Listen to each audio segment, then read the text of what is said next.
My people, is the dream of an Igbo presidency in Nigeria officially dead? Or is it just taking a massive 20-year detour? Welcome back to the channel, ladies and gentlemen. If you are just joining me for the first time, make sure you hit that subscribe button, turn on the notification bell, and grab yourself a very cold bottle of Maltina and maybe some spicy suya, because today we are going deep. We are going very, very deep.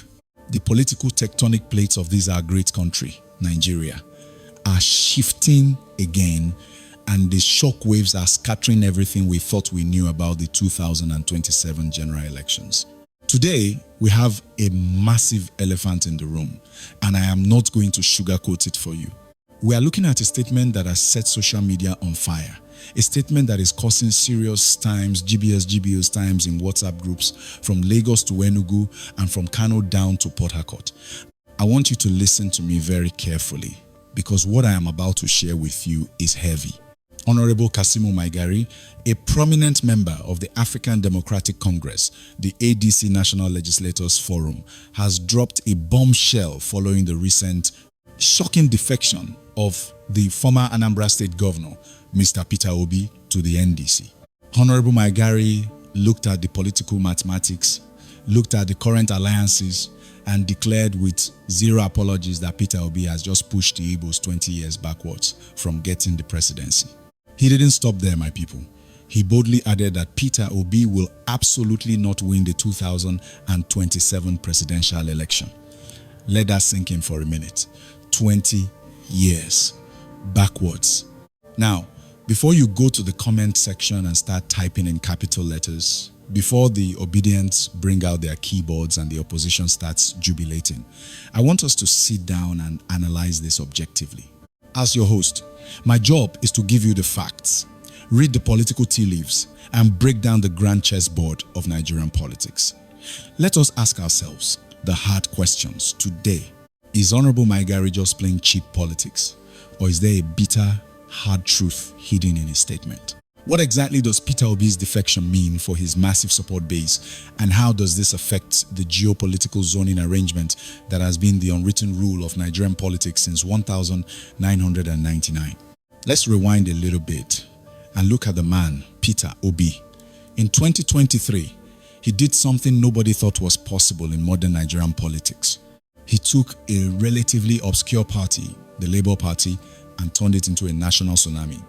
The youth awoke. The obedient movement became a household name, transcending tribe and religion in many urban centers. For the first time in a very long time, the Southeast felt they had a legitimate frontline contender who was not just playing second fiddle as a running mate. The momentum was crazy. But politics in Nigeria, as they say, is not a 100-meter dash. It is a marathon run on a muddy road with no shoes. Fast forward to the present day, and the landscape has changed. The internal crisis that rocked the Labour Party, the factions, the court cases, and the endless bickering, it was only a matter of time before a master strategist like Obi had to make a move to secure his political future ahead of 2027. But defecting to the NDC, that is the plot twist nobody saw coming. And this is exactly where Kasimu Maigari is drawing his ammunition from. When Maigari says the Igbos have been pushed 20 years backward, we need to unpack the psychology of the Nigerian voter and the elite consensus. You see, the presidency in Nigeria is rarely won by a lone wolf.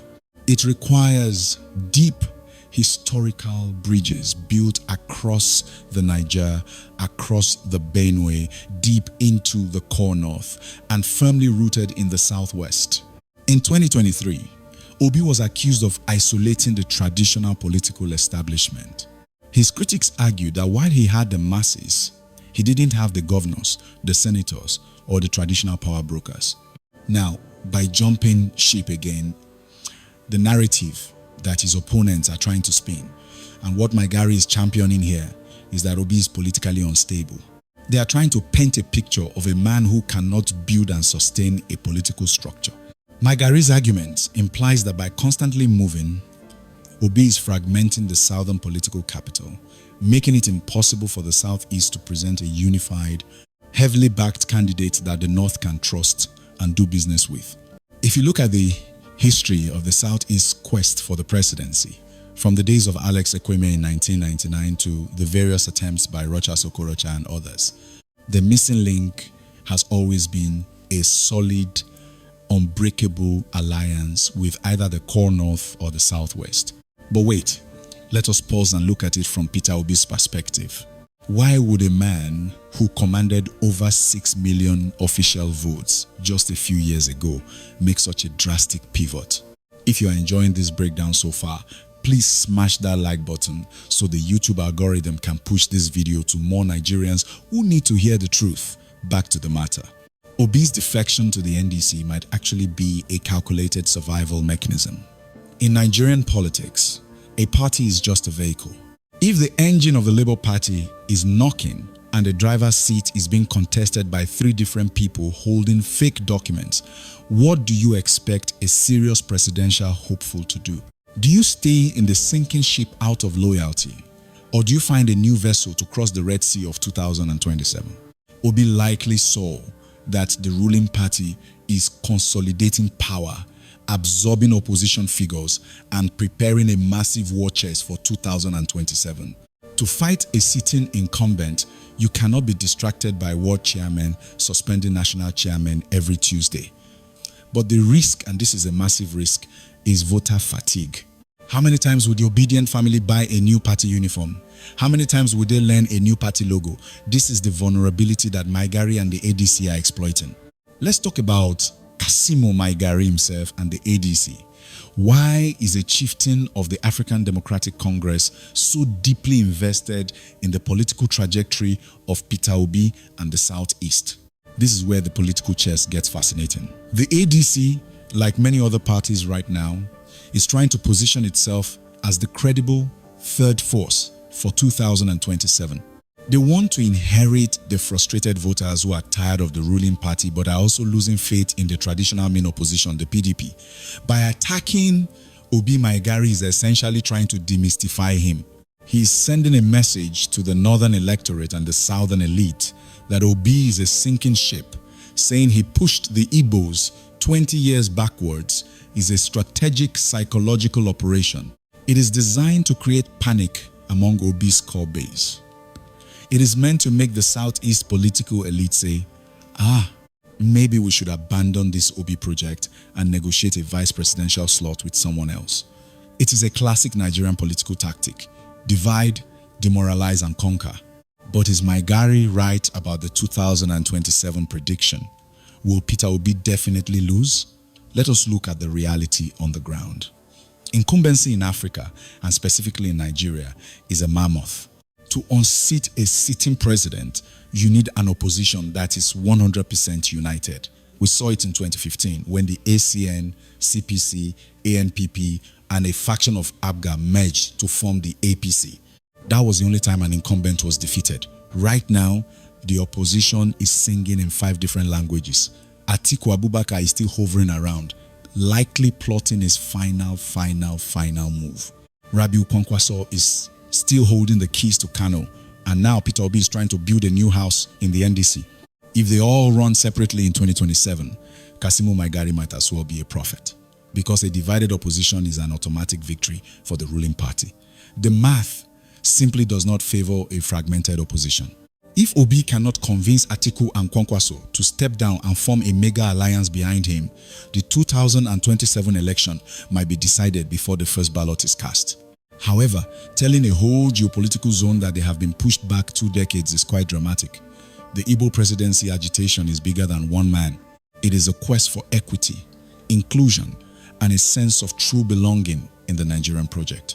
While Peter Obi became the face of that agitation recently, tying the entire destiny of the Southeast to his political maneuvers is a bit of an overstatement by Maigari. The Igbos are highly dynamic and politically resilient. If Obi's current strategy fails, it doesn't erase the political capital the region has accumulated. But it does raise a critical warning. Moving forward, the Southeast must learn the art of realpolitik. You don't get the presidency in Nigeria by just being the best candidate. You get it by being the most politically integrated candidate. You have to shake hands with people you don't like, smile at people who have insulted you, and make compromises that will make your supporters angry. That is the dirty, unglamorous reality of Aso Rock.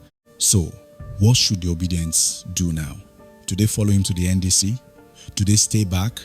I want to hear from you guys. Go to the comment section right now. Tell me, do you agree with Kasimu Maigari? Has Peter Obi really jeopardized the chances of the Southeast? Or is this just another hurdle in a long marathon? Drop your thoughts. Let us debate this like true citizens who care about the future of this country. I'll be in the comments replying to you guys.